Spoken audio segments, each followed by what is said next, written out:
this week's update, trouble with tech, trade wars and sugar tax. Well, it's been a volatile week already for markets as we return from the Easter break. On Monday, US shares plunged in a widespread sell-off led by technology companies. The tech-heavy Nasdaq lost more than 200 points, which is around 3%, with the broader S&P 500 and Dow Jones following suit. The falls were led mainly by Intel, whose shares fell by 9% at one point after a report that Apple is planning to stop using their chips for its computers. The plan, reported by Bloomberg, is still in its early stages, but if it goes ahead, we'll see Apple using its own chips in Mac computers as early as 2020. Around 5% of Intel's annual revenue comes from Apple, so investors will be watching very carefully to see if this does go ahead. Meanwhile, Amazon slid more than 4% earlier this week after remarks made by Donald Trump. The US president took to Twitter on Monday complaining that the US Post Office loses money to Amazon. He also stated that the domestic retail environment was not a level playing field, owing to the tax treatment the company receives. It's not surprising this has left Amazon shareholders quite nervous. Trump's latest outburst comes despite a White House official saying only last week that while the president has his concerns over the company, they have no actions at this time. Still with technology, Tesla shares have been volatile this week after the firm was rebuked by US safety regulators for sharing information about a recent car crash. Tesla shares are down by over 20% in the past month amid a torrent of bad news. Tesla's current woes include concerns about its production goals for the Model 3, a Moody's downgrade, and a recall of over 100,000 Model S vehicles. Yet despite this negative news, Tesla's founder Elon Musk sent a series of tweets on April Fool's Day, joking that the company had gone bankrupt.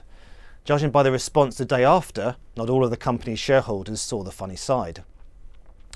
Still with tech entrepreneurs, Facebook's founder Mark Zuckerberg is also having a tough time. The social network is still struggling after revelations it allowed the personal details of millions of its users to be exploited for political campaigning. This is leading to fears that it could soon face extra regulations on its business activities. Following a period of great gains for tech companies, it appears the tide is now turning, with government and regulators publicly criticising their dominance for the first time. Aside from technology, the growing trade war between the US and China is also being watched closely by investors. China last week announced 25% tariffs on 128 different US goods, primarily foods that include wine, fruit, nuts and frozen pork.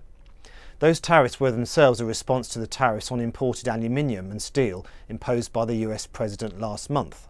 The Chinese response accounts for about $3 billion of US goods, but this could soon be dwarfed by a much more comprehensive package if Trump makes good on his threat to deliver $60 billion of charges aimed solely at Chinese imports. These are thought to be aimed at Chinese electronics and machinery, including aerospace parts, mobiles and computers. A full list of targets is expected later this week. Going back to technology, shares in the music streaming firm Spotify were publicly traded for the first time in New York yesterday. The once small Swedish music platform has grown rapidly in recent years, adding millions of users to its free-to-use ad-funded service. It's actually converted many of them to its more lucrative subscription service as well. While after 12 years of operating it has not yet made a profit, the company boasts 71 million paying customers, twice as many as its nearest rival Apple. Looking ahead this week, the Easter break means company results and trading updates are a bit thin on the ground. However, we did hear from Topps Tiles this morning. The company said sales slowed in the second quarter of the year because of bad weather, an early Easter and a softening of the underlying market. Chief Executive Matthew Williams said they are retaining a cautious view of market conditions for the remainder of the year. It will be interesting to see how other DIY and home improvement companies fare as we enter the spring season, a time when DIY becomes more popular as the weather warms up and we have a number of bank holidays in May. Still in the UK, shares in Sky rose 2% yesterday as 21st Century Fox said it would sell off Sky News to Disney or ring-fence it to try to allay regulatory concerns over its planned acquisition of Sky. Under the proposed new deal, the news channel would become a distinct company within Sky, run by the head of Sky News, with funding guaranteed for 15 years. Previously, Fox had said it would only be funded for 10 years. Looking ahead, on Thursday, Monsanto posts its results for the second quarter, with investors focused on German group Bayer's takeover of the US seed giant. In March, the European Commission approved the deal after Bayer promised to sell off substantial parts of its business. In the first quarter this year, the company fell short of market expectations, blaming challenging global corn and soybean prices. Also on Thursday, the March UK Purchasing Managers Index for services will be released. The index rose in January and February from stronger global demand for business services, its fastest rate for 4 months. Thursday's figure will be a useful barometer on the state of the UK economy, especially in light of the recent gloomy news we're hearing from retailers. On Friday, the US Labour Department is expected to report a rise in non-farm payrolls in March after surging in February. The unemployment rate in the US is forecast to fall to 4%, which would be the lowest level since December 2000 when the rate was 3.9%. This is a further sign of the current strength of the US economy as investors closely watch how the Fed will respond with raising interest rates. Finally, as we finish off eating our Easter eggs, this Friday we'll see the introduction of the UK's sugar tax, which will be levied on the manufacturers of soft drinks. Drinks that contain 5 grams of sugar per 100 millilitres will pay 18 pence a litre. This increases to 24 pence a litre on drinks with more than 8 grams of sugar.